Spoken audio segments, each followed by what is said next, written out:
Crafts YouTube channel. Again another week, and today I'm going to show you that I've made my first pair of jeans. Yay! Ooh,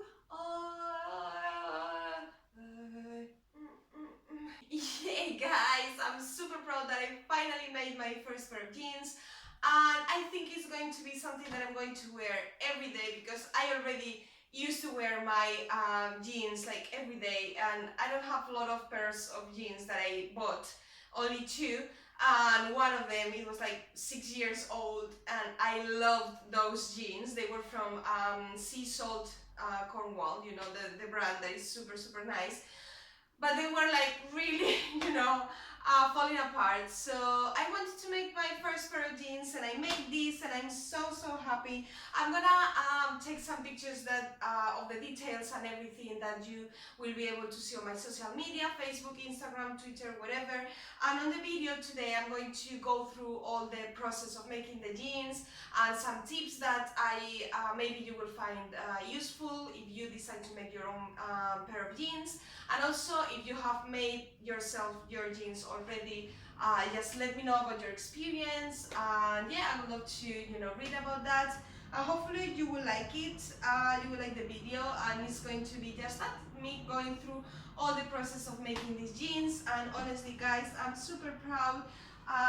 Yeah, I think this needs to go this way. And yeah, I'm wearing glittery socks. I don't know if you can see them from there, but yeah. Anyway, so yeah, these are the jeans. Let's start with the video, guys. Yay! Hi guys, so here I am. I made a list of things that I wanted to talk about my experience making these jeans. So first of all, I'm going to talk about the pattern. It's the Morgan jeans from Closet Case Files. I didn't choose the ginger jeans, which I know are super popular, but if you already know me a little bit, you know I don't like very tight clothes. So in the past, I used to wear skinny jeans every single day. Oh my god, they are so uncomfortable. I don't know if this happens to you, but I hate when, trousers and jeans and things are just like tight on you and they're like pressing you in the stomach on everywhere.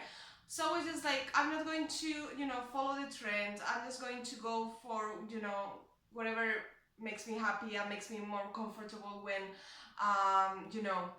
getting dressed every day. So I chose the Morgan jeans, which are boyfriend fit, but I have to say that it's not a very big fit. So I think that there are other boyfriend jeans, not patterns, but boyfriend jeans elsewhere on shops that are, much bigger. So this one, I mean, if you are not into very skinny jeans, but you don't want something really, baggy and big, then these are the ones to go. I think they are really nice. And also, I have to say that on the instructions, on the pattern, it says that if you want them to be a little bit more baggier, bigger, then you can size up, and that's what I did. And I'm going to tell you later that it was a bit of a mistake because I had to take so much from the side to take in because they were gigantic on the waist and on the tights, and yeah, they were really big. So I think I went too far. I think that if I make them again, which I think I might make them again, I think I will go for my size, and that's it.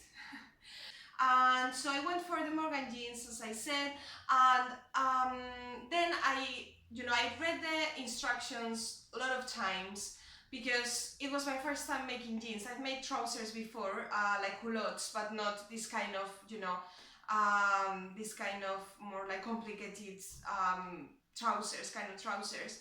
There are a lot of details to have in mind before starting the project, so I would recommend to read the instructions 3 times at least, to know that you have everything you need, that you know how to do the seam allowances, that you know how to do the top stitching the best way, and practice as well on your fabric. I think it's really important to have everything ready before starting the pattern. It's not one of those patterns that you just go, Okay, yeah, I don't need to read, everything. I know, no. I mean, you need to read everything and have in mind all the steps. So that's something I would say you need to do. Another thing I would suggest is to make a toile or a muslin, one that you do to check the fit. And maybe you can find a really cheap jean, denim fabric that you can use for that. I didn't do any toile, and at some point when I, told you that the waist of the of the jeans were like gigantic. I regretted that a little bit, but then because I managed to fix it, and when it's bigger instead of smaller, I think it's of course much easier. So in the end, I think, yeah, I pull it off, and I think they are looking fine, and I'm happy with the fit. And also, another thing that of course is advisable and is something said on the instructions is to get jeans needles, so needles on your sewing machine for jeans. I think that's very important because your machine is going to suffer a little bit. I mean, if you have, for example, an industrial machine, which I don't think is the common thing, you won't struggle. I think your machine is going to be fine. But mine, which is just a home machine, even though it's a little bit more advanced, it struggled, and it was a little bit angry with me at some point. That it was like, Anna, I cannot go through all those layers of denim, so please. So yeah, that's one of the things that is important. Go super slowly so that your machine doesn't, protest and get angry with you. And another thing that I would suggest is, for example, for the top stitching, is a mistake that I made. I wasn't sure if I needed top stitching thread. So you know that there are different types of threads, so there is one which is for top stitching.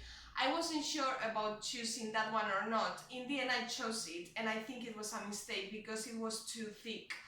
And at some point, it get all like unraveled, and on the inside of the jeans I can see a lot of like knots because of the of this kind of thread. It was too thick to I don't know, it didn't work well with maybe the needle, and I adjusted the tension of the machine, but yeah, I don't know, I think on the outside I think it looks really nice, the top stitching thread, but on the inside, and there is a point when on your like sewing career that you just want to make things super pretty on the inside as well. It wasn't the case for my jeans. I mean, maybe you look at them and you would be like, oh Anna, you're exaggerating, but I don't know, I just look at it and I'm just like, grr. So yeah, I think that next time I might use a different type of thread, like a normal one, or I don't know, maybe I would choose a different needle, but then you have to change, of course, like the normal thread to the other thread, the top stitching thread, and then if you need to change needles as well, then that would be a little bit of a pain, because that's something that happens with this pattern, with jeans, that you have to change the thread all the time. Like some stitches are with the normal thread, and then suddenly again top stitching, and then suddenly going back. And on the pattern it suggests that if you have two machines, then it would be better. And I was just like, I know it would be better, but I don't have to. I have one and then my overlocker. So maybe in the future, I have two machines, then I will be able to do that. But now, at the moment, I think that if you have an overlocker, use it to finish the seams on the inside, because it looks much nicer, and I think it also helps to because jeans are something that are subjected to a lot of like pulling and all those kind of things. So use that, because use the overlocker if you have it, because I think that they would make your jeans much stronger.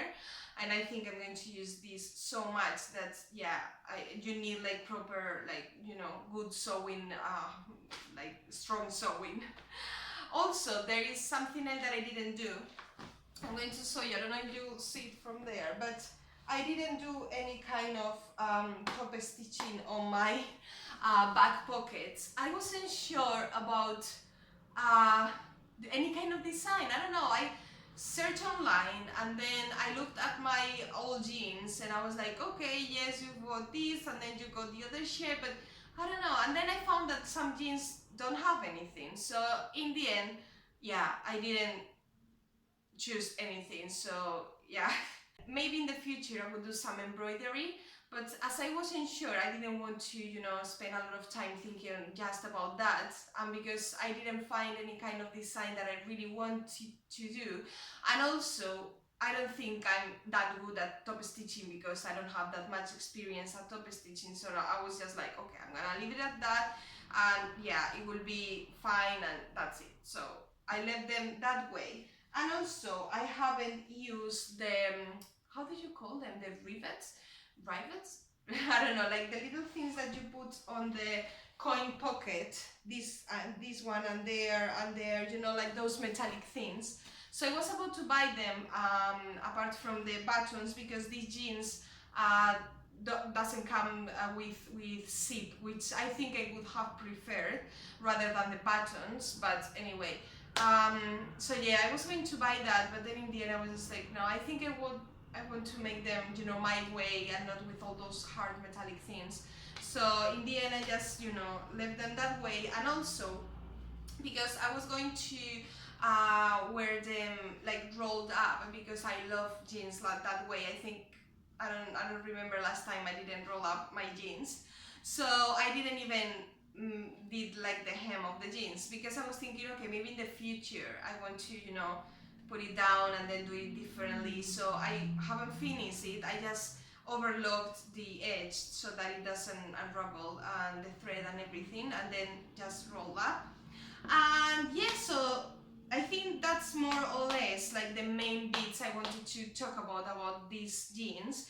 Also, regarding the fabric, I bought this one at Fabric Godmother online.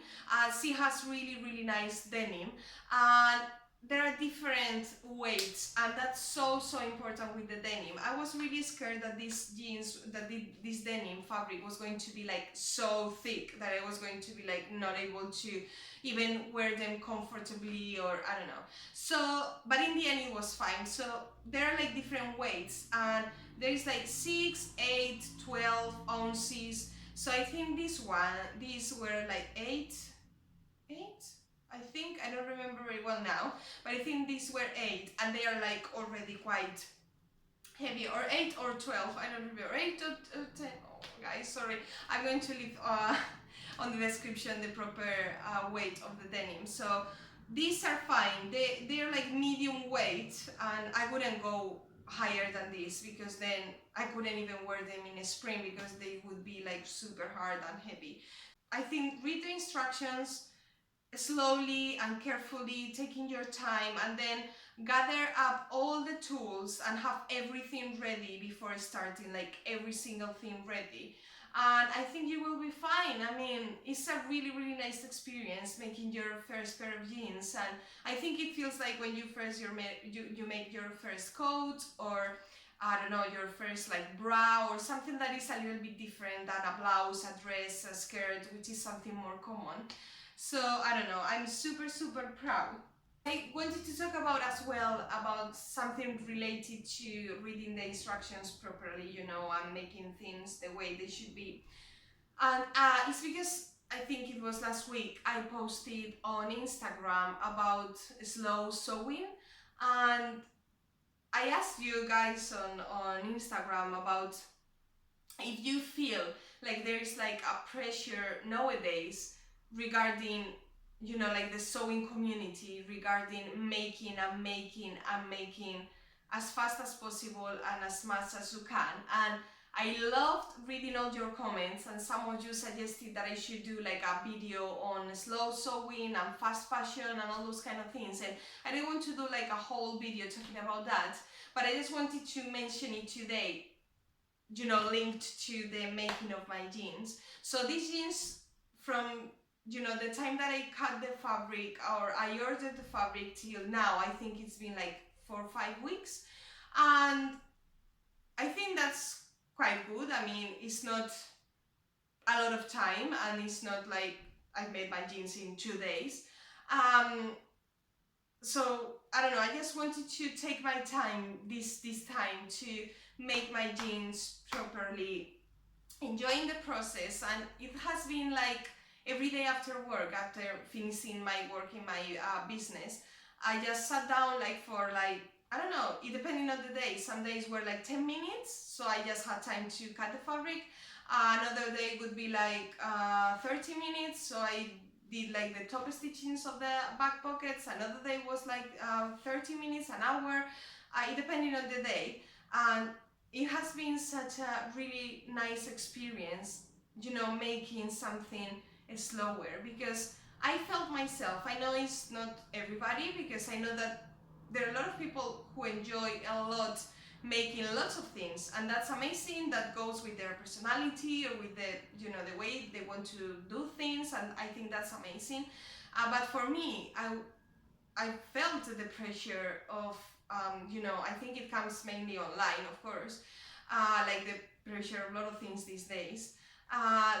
So I was, yeah, I was feeling like a lot of pressure of, I have to make a lot of things, and I have to, you know, deliver, and oh my god, all these people are posting new garments every day, and so they are making many more things than me, and I should post more, and I should make more things. And then I realized that a lot of the, well, not lots, but some of the things I had on my me-made wardrobe were badly made, and some were, of course, old things that I had, you know, made years ago, and they are not like perfect or very well made.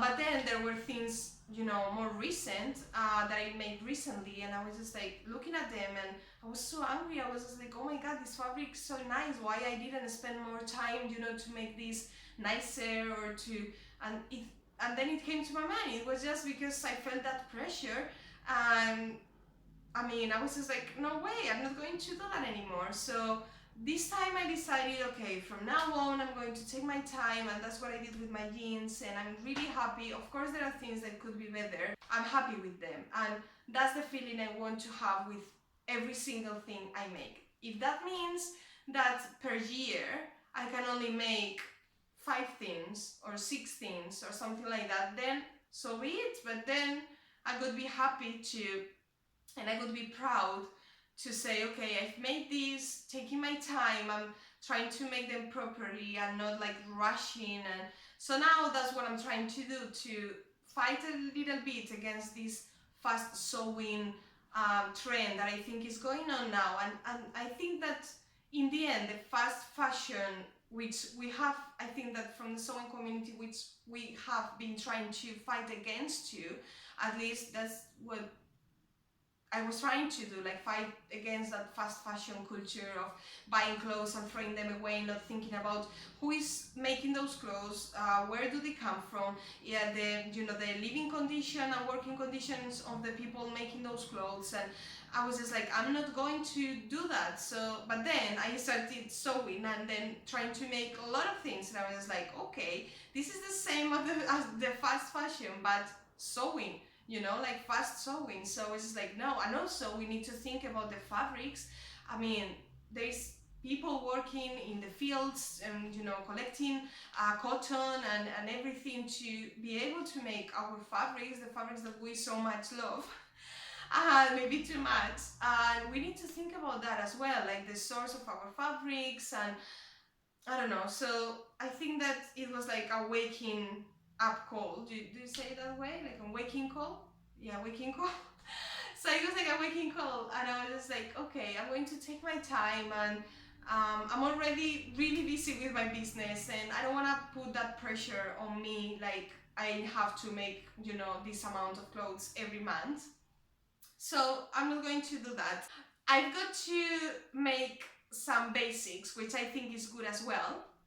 I've got to make like some basics to have for like, I don't know, like the rest of the summer, and then a couple for winter. But I have some projects in mind that I think are going to work out really well. So I think this year is going to be, for, you know, the rest of the 6 months of the year, I think they are going to be more like making things I've never, you know, made before, but that I know I'm going to use more, apart from some basics. And, you know, I'm sure that I will throw something more like crazy as I usually do, or some of my new patterns or something like that, but I want to do it in a different way. So yeah, guys, I don't know, I just wanted to talk to you about all this. Hope you liked it and it wasn't really boring. And let me know what you think about all this slow fashion, fast fashion, and slow sewing, fast sewing thing that I was talking about. Let me know your thoughts. Also, let me know what you think about my jeans. You can see all the pictures on my Instagram or Facebook or Twitter. I will leave the links below so that you can check details of the jeans, because I know that from the camera you are not able to see them properly. So yeah, let me know what you think, and I will see you in 2 weeks time with a new video. And I'm not sure what it's going to be yet. It might be a tutorial, it might be, I don't know, like planning things for summer. I don't have any idea, so I will think about it. And yes guys, give me a thumbs up if you like the video, please comment below and subscribe if you haven't already. Bye!